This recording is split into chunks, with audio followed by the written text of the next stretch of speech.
How y'all doing? Quick update video. Those are the pistons and rods I have in my 302. Notice the great big, see, like there's the top of the piston. They got a giant dome on them. Okay, keep that in mind here.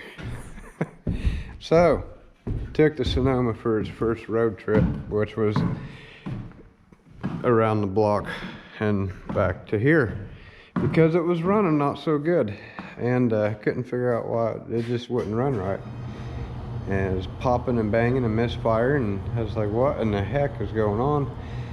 I thought maybe I had too much jet in it, and I was like, it was just running though. I don't understand why all of a sudden now you know, shouldn't be doing that. So it's funny, I had these identical spark plugs, these exact spark plugs, like this plug that I held in my hand was in a set of cylinder heads just like that, like the identical cylinder heads as those, identical heads in every way. These plugs were in the other set of heads on this engine, and the spark plugs are fine, but on this engine with those heads, even though they're identical heads, everything's the same. The gap's a little tight on that plug.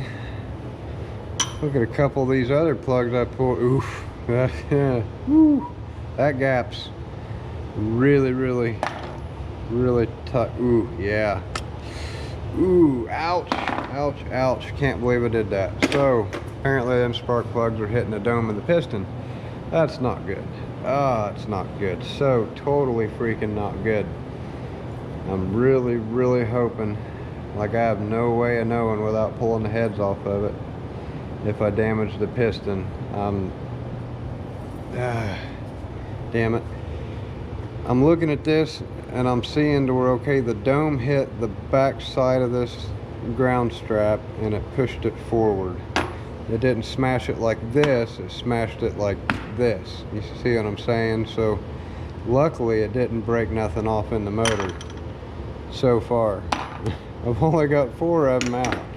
Now I got to do the hard ones to get to. It takes a special bendy wrench that I've lost in my garage somewhere. But yeah, especially that spark plug right there. These headers suck so bad. It's hard to get the spark plugs out. But yeah, whoops, that was a mistake. So I got to get some different spark plugs apparently. The only thing I can think of is this right here.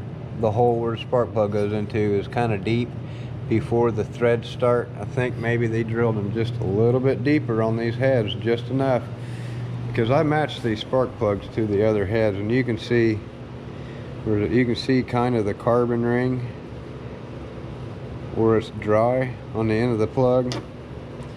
On all these plugs are well into the second thread. That one right there is right just on the bottom of the second thread, but in the other cylinder heads it didn't stick out that far. We got 2 more threads into the head on these heads than we do the last ones, because I'm looking at that carbon ring around there where it's dry, and yeah, it's most definitely not got the room for that hot of a plug. So I got to get the coldest daggone spark plug I don't know what to do about that. I can only go so much colder of a spark plug, and even at that, the ground strap's going to be protruding in there quite a bit. I don't want to put a washer on that because it won't seal right. Maybe if I had some like a copper crush washer or something I could put on there. I don't know. Got to figure that out, because that's literally the only thing keeping me from driving this thing, and bleeding the brakes. Got to bleed the brakes again, and need a bigger fuel tank. But all the wiring's done, everything's done. It runs and drives. Well, it did run and drive. Now it don't run very good. It was running on like a couple of cylinders. 2 out of 4 was open, the other 2 was shut. So I think a lot of it had to do with how they was clocked in the cylinder head when they was tight. But anyway, that's cool. Let's not do that again. Oh boy, y'all have a good one. I'll see you in the next video. You know, I should have probably checked that. it's just I didn't think about it. You know, the other cylinder heads with everything else was the same, so I just don't understand why that happened. I'm gonna run up here real quick and upload this video, and y'all take her easy. I'll see you in the next one.